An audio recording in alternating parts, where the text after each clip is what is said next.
Welcome to robust news में आपका स्वागत है।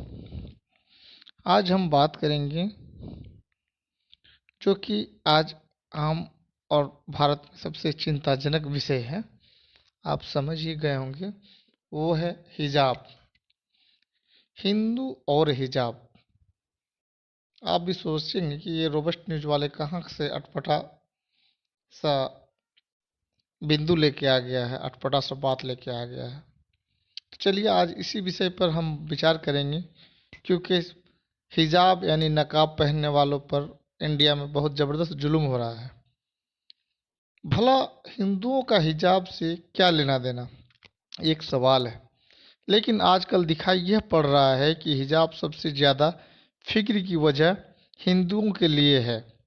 हिजाब लगाए हुए लड़कियां या औरतें उन्हें पिछड़ी हुई पितृसत्ता की शिकार जान पड़ती है और वह उनके उद्धार के लिए बेचैन हो उठा है।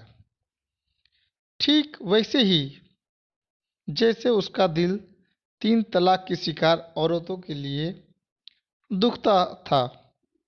कितना बड़ा जुल्म, 3 बार तलाक कहकर कैसे कोई अपनी पत्नी को छोड़ दे सकता है। यह तो सरासर जुर्म है और इसकी सजा होनी ही चाहिए। लेकिन हाँ, बिना तलाक बोले पत्नी को जरूर छोड़ दिया जा सकता है। उसे परित्यक्ता कहा जाएगा, लेकिन वह कोई अपराध ना होगा। उसके लिए कोई कानून ना बनेगा। हालांकि इस तरीके से घर से निकाल दी गई, अपने अधिकारों से वंचित कर दी गई औरतों की तादाद उन औरतों के मुकाबले कई कई गुना अधिक होगी।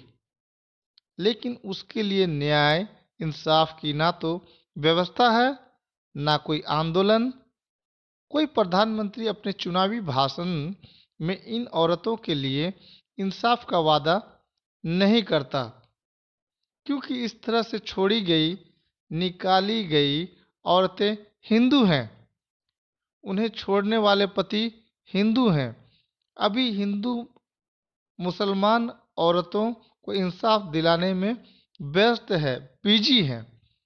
हिंदू औरतों पर उनकी नज़र नहीं गई है। उसी तरह हिंदुओं में अभी उदारता का ज्वार उमड़ पड़ा है, प्रगतिशीलता का। वे औरतों को हर पर्दे से, हर बंधन से आज़ाद देखना चाहते हैं। वे कट्टरता के खिलाफ लड़ना चाहते हैं। लेकिन यह सब वे मुसलमान औरतों के लिए करना चाहते हैं, क्योंकि हिंदू औरतों को तो न कट्टरता न धर्म के किसी बंधन का कभी शिकार होना होता है। और हिंदुओं में कोई पितृसत्ता नहीं है। वे पूरी तरह स्वतंत्र और संपूर्ण अधिकार युक्त हैं। हिंदू मुसलमान औरतों को शिक्षित करना चाहते हैं कि वे अपने मर्दों से पूरी तरह आज़ाद हो जाएं, बल्कि उनसे कोई रिश्ता ही ना रखें तो सबसे अच्छा। हिंदू औरतें खुद मुख्तार हैं, सेल्फ इंडिपेंडेंट है। उन्हें परिवार, शिक्षा की सारी सुविधा देते हैं। लड़कों के बराबर पोषण, हर प्रकार का उन्हें सहज ही उपलब्ध है। जितने हिंदू लड़के पढ़ जितने हिंदू लड़के पढ़कर नौकरी करते हैं, उतनी ही हिंदू लड़कियां भी। समस्या जो है हिंदू समाज के आगे, वह यह है कि सब वह यह है कि यह सब कुछ मुसलमान औरतों को कैसे मिले। हिंदुओं में दहेज की समस्या समाप्त हो गई है। हिंदुओं में दहेज की समस्या समाप्त हो गई है। संबंध करते वक्त जात पात का भेदभाव नहीं होता। समानता का साम्राज्य है, किंगडम है। पिछड़ापन, दकियानुसी, भेदभाव, मर्दों का राज, यह सब मुसलमानों में है। इनसे उन्हें छुटकारा दिलाना हिंदू समाज का फर्ज है। हिंदू तो लड़कियों को पैतृक संपत्ति तक में बराबर का हिस्सा खुद ब खुद दे देते हैं। हिंदू हैरान हैं कि मुसलमान विद्या के मंदिर में धर्म को क्यों ओढ़कर क्यों प्रवेश करना चाहते हैं। उन्हें विद्या मंदिर में प्रवेश द्वार पर सरस्वती की वंदना करके वहीं अपना धर्म छोड़कर प्रवेश करना चाहिए। आखिर शिक्षा का व्यापार धर्मनिरपेक्ष ही हो सकता है। बिना धर्मनिरपेक्षता के समानता की भावना स्थापित नहीं हो सकती। लेकिन गीता पाठ सांस्कृतिक मसला है, मानस पाठ भी। उसमें मुसलमान क्यों नहीं भाग लेते? मुसलमान इतने संकीर्ण क्यों हैं? क्यों वे भारतीय संस्कृति में घुलना मिलना नहीं चाहते? क्या हुआ कि हिंदू ना तो कुरान जानते हैं, ना हजरत अली या हसन और हुसैन के किस्से, ना मोहम्मद साहब की जीवनी, ना करबला, ना ही बाइबिल की कथाएं। क्या हुआ कि उन्हें मुहर्रम, ईद और बकरीद का फर्क नहीं मालूम?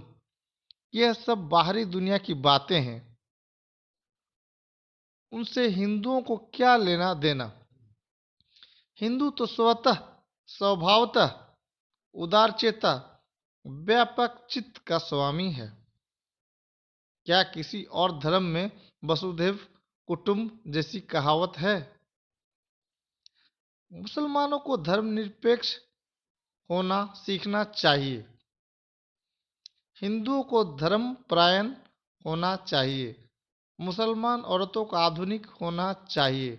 हिंदू औरतों को परंपरा की शिक्षा लेनी चाहिए। मुसलमान औरतें परिवार की जकड़न से आज़ाद हों तो बेहतर। हिंदुओं में पारिवारिक मूल्य दृढ़ होने चाहिए। हिंदू चाहते हैं कि करदाता का पैसा हज में ना लगे, ना कब्रिस्तान की दीवार में। अयोध्या का मंदिर हो या काशी का धर्म स्थल या रामानुजा रामानुजाचार्य की प्रतिमा, उनका निर्माण राष्ट्र निर्माण है। मानसरोवर की यात्रा हो या वैष्णो देवी की, उसे सरल बनाने में सरकार को पैसा खर्च करना ही चाहिए। वह राष्ट्र का विकास पथ है। हिंदू सुधार के लिए व्यग्र हैं। हिंदू सुधार के लिए व्यग्र हैं। वह दूसरों का सुधार करना चाहता है। वह हिंदू होने के कारण पहले से सुधरा हुआ है, पहले से ही प्रगतिशील है। रूढ़िवादी मुसलमानों में है। वे मुल्लों और मौलवियों के कहने पर वोट देते हैं। यह जनतंत्र में धर्म का दखल है। हिंदू तो अपनी साधुओं, महंतों और साध्वियों को सीधे वोट देकर मंत्री, मुख्यमंत्री आदि बनवा देता है। उनके कहने पर वोट देने की बात ही कहा। हिंदू चिंतित हैं कि दूसरे धर्म ग्रंथों में हिंसा की शिक्षा दी जाती है। वह उन ग्रंथों का संपादन करना चाहता है। उन्हें हिंसा की भावना से मुक्त करना चाहता है। अब परशुराम फरसाधारी है तो उनके सम्मान में फरसा लेकर ही जुलूस निकाला जा सकता है। राम धनुर्धारी ही हो सकते हैं। कृष्ण की कल्पना सुदर्शन चक्र के बिना क्यों कर हो? और दुर्गा जब तक महिषासुर के कलेजे में भाला न भोंक दे तब तक दुर्गा के भक्तों में भक्ति का आवेश नहीं उमड़ता। हिंदुओं के देवी देवता के हाथ में हथियार उनके ग्रंथों में युद्ध और हिंसा के प्रसंग रूपक हैं। ऋषियों मुनियों द्वारा आदिवासियों के वन स्थल पर कब्जा करना और फिर राजाओं का उनकी पीठ पर आकर जंगल के वासियों का संहार करना धर्म की स्थापना है। हिंसा तो कुरान में है, वैदिक की हिंसा तो हिंसा होती ही नहीं। आपका मानना होगा कि हिंदू पर दुख कातर है, उससे मुसलमान औरतों का दुख नहीं देखा जाता। वह उनकी रूढ़िवादिता से पीड़ित है, उनकी संकीर्णता उसे कष्ट देती है, वह उन्हें मुक्त करना चाहता है। हिंदू हिंदू स्त्रियां नारीवाद के प्रभाव से ज़्यादा ही उन्मुक्त हो गई हैं, वह उन्हें मर्यादित करना चाहता है। बैंक हो या कॉलेज हो या स्कूल या कोई भी सार्वजनिक स्थल, हिजाब से उन्हें मुक्त करने के हिंदुओं के अभियान की सदास्यता को जो नहीं देख पाता, उसकी संकीर्ण हृदयता पर रोया ही जा सकता है। खबर कैसी लगी? चैनल को सब्सक्राइब करें, कमेंट में अपनी राय दें। आपका दिन शुभ रहे। Thanks audience, thanks listener.